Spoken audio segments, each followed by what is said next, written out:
Hi everybody, this is Susan Tan here with you today with Authors Everywhere. And today I wanted to read aloud to you from my book, CILLA Lee-Jenkins, Future Author Extraordinaire. And then I have an activity that we can do together, which is all about drawing and based on the chapter I'm going to read to you. So all you have to know as we get started is that CILLA is a second grader. She knows she is destined for literary greatness.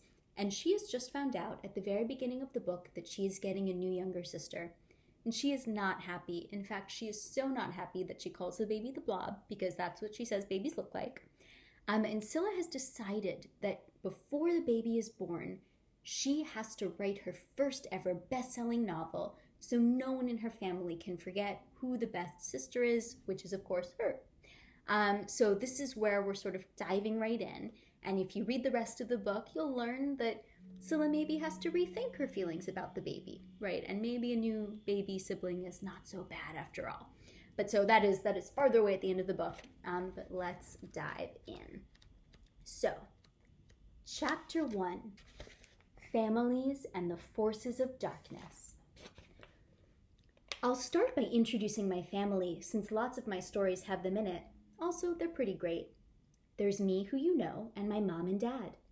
Then there are my mom's parents, my grandma and Grandpa Jenkins. They live in a big house with black shutters on top of a tall hill that's fun to roll down. I see them most Saturday mornings for brunch, and Thursdays when Grandpa Jenkins picks me up from school because my parents have to work late. I like Thursdays. Grandpa Jenkins takes me to the park, and sometimes we get hot fudge sundaes. But we don't tell my parents or Grandma Jenkins. My dad's parents, my Nana and Yaya, which are Chinese terms for grandmother and grandfather, also live very close to us. They live in an apartment in a tall brick building, and I see them every Wednesday, which is the night my parents go out for dinner. On Wednesdays, my Nana picks me up from school, and we go shopping in Chinatown. I love Chinatown. There are so many good smells and new foods there, and my Nana's friends always pat my cheek and give me candy. Plus, the grocery store owner keeps a jar at the counter with 2 tiny turtles, who I've named Green Eggs and Ham, and who I'll take home as pets someday, I've decided. I love my family just the way they are now, with no new baby to get in the way. In fact, when I told my mom this morning at breakfast that I was writing my book, I said that not wanting a new baby was going to be a big theme. And themes are things that happen again and again, like when you put your fingers through small holes in the fence outside and then they get stuck. And then your mom has to use soap to get them out, and she says, "Why did you do that? This happens every time." Which means if something's a theme, it happens a lot. My mom liked the idea of my book so much that she giggled and said she couldn't wait to read the story of my life. She didn't giggle when I told her about its theme, though, and put her arm around my shoulder and said, "CILLA, sweetheart, I know it's a lot to get used to. If there's anything you want to talk about, I'm always here." This was convenient because actually I did want to talk about something, which was, could we please get Choco Rex cereal instead of just regular cornflakes? Because our no sugary cereal rule is silly, and Choco Rex has marshmallows shaped like dinosaurs and turns regular milk into chocolate milk inside the bowl. My mom didn't say yes, but she didn't say no either. She just blinked and looked kind of confused, so I think there's hope. But back to my family. Having my grandparents so close is great because it means I have 6 people to take care of me and play with me and hear my stories all the time. Plus I get 6 of everything, like birthday gifts and cookies and hugs when I scrape myself. Of course, I also have 6 people who won't hesitate to say, "Priscilla Lee-Jenkins, what are you doing, young lady?" And recently, 6 people saying, "So, are you excited to be a big sister?" The answer is no. But it also means that in very, very difficult situations, I have 6 members of my family to help me. Like when I had to deal with the forces of darkness, which, when I was little, I was sure lived in my closet. See, I don't like closets. I'm not afraid of them anymore now that I'm 8½. But on nights like tonight, when I'm lying in bed writing because I can't fall asleep and the dark is sometimes scary, I have to admit I still think they're highly suspicious. Why build a small room just for your clothes? Why hang your clothes up when they're so much easier to find in piles on your floor? This is just asking for trouble. If you build a small dark room and then put a door in front of it, whatever it's hiding isn't going to be very nice. Looking at my closet door, it's easy to remember how scared I felt when I was little.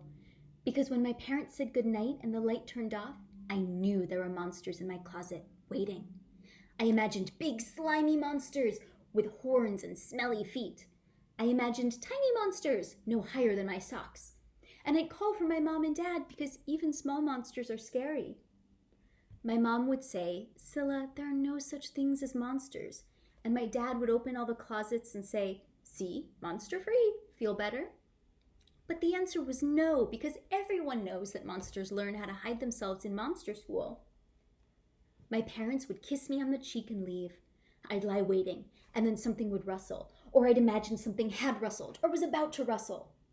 So I'd call my parents and begin the whole thing over again, night after night, and nothing they could say or do would make me feel any better. Which is when my grandparents got involved. "Monsters in the closet," my Grandma Jenkins said, putting her hands on her hips and frowning.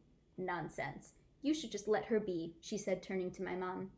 But my mom didn't like that idea.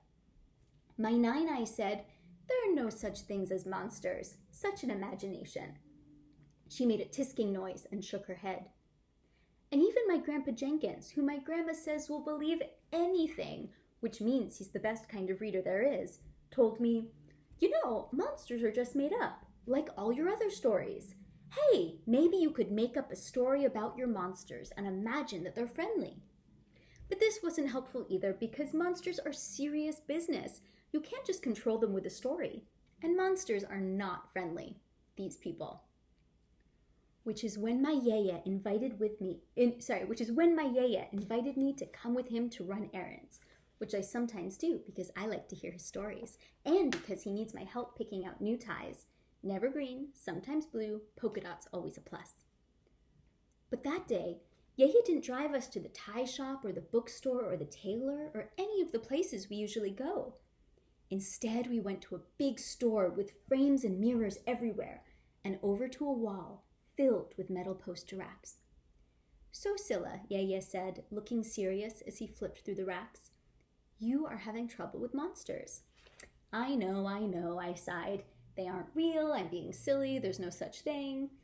"Well," Yaya interrupted me, but nicely, "I don't know for sure." "Really?" I looked at him, eyes wide. "Really," Yaya shrugged. "Monsters are tricky, so I have an idea.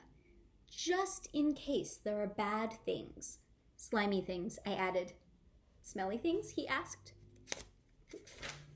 "Yes," I confirmed, "with big feet." "Well, just in case there are any slimy, scaly, big feet monsters, we can do something to fight them. Maybe," he flipped through the rack and held up a poster. "This one?" And there was a picture of a unicorn, big and bright and standing by a purple forest. "It's beautiful," I gasped. "Well," Yaya said, "we'll get it and frame it and it will hang on my closet door," I said, finally understanding. "Then," Yaya went on, "if there are monsters, the unicorn will fight them off," I cried. "Exactly," he said, "using its magical horn." "And the powers of the moon," I exclaimed. "And the stars," he added, "to send the forces of darkness back into the closet," I finished triumphantly. My Yaya smiled, mussing my hair. "So smart," he said. So Yaya and I got a sparkly silver frame for the poster. Then we went home and hung my unicorn right smack dab on the closet door, high enough to catch tall monsters, low enough to catch tiny ones. We were expert monster hunters at this point. Then we celebrated with ice cream. Every night after that, when my parents tucked me in and said goodnight, my unicorn took care of anything that came her way. And that's the story of how I, Cilla Lee-Jenkins, discovered that I have the best yaya ever. One who understands the power of unicorns and also the importance of taking action when dealing with the forces of darkness, even if they're probably not there. And even though every once in a long while I still ask my dad to check the closet before I go to sleep, you'll be pleased to know that I don't believe in monsters anymore. But I definitely believe in unicorns. So that was Chapter 2 of Cilla Lee-Jenkins' Future Author Extraordinaire. And the activity I have for you today is based on that chapter. we are going to draw our own monster fighters. And I'm putting right now a PDF up on the screen, which you can print out, or like me, you can just use some blank paper.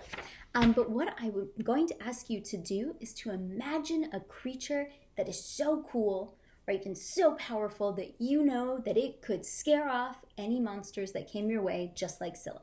And I should say that that story in CILLA is based on a true story.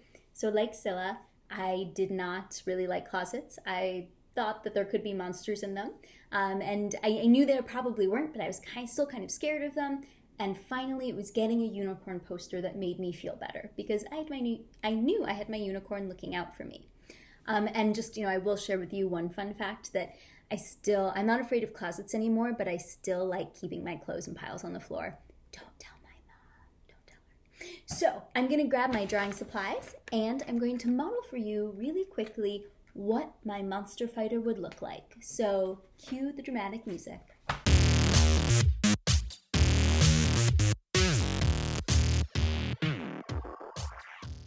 So this is my monster fighter, and as you can see, I still really love unicorns, but I thought that I would combine a unicorn with something else I really love, which are T-Rexes. So this is my T-Rex unicorn, or my T-Rexicorn, as I have dubbed her.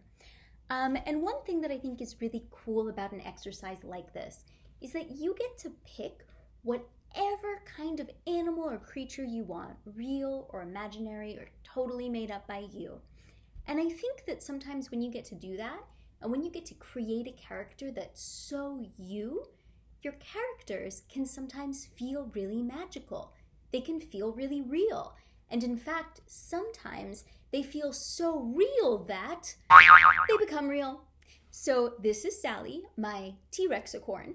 And I should say Sally is, of course, a real live dinosaur and unicorn. Her unicorn horn is totally real. It is not a Post-it note that I rolled into a cone and taped onto her head. She's saying, nope, no, it's not that. But I hope you can see that in making your monster fighter, you can draw your monster fighter, you can create your monster fighter using stuffed animals or toys or crafts or old pieces of paper, whatever you have lying around the house. And of course, you can also write stories about your monster fighter. Because for me at least, in making my monster fighter and in thinking about Sally, I now have so many questions. What is it like to be a dinosaur and a unicorn?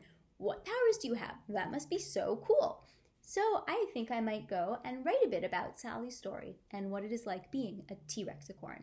So I hope that you will have fun creating your monster fighters and writing about them and whatever you're going to do.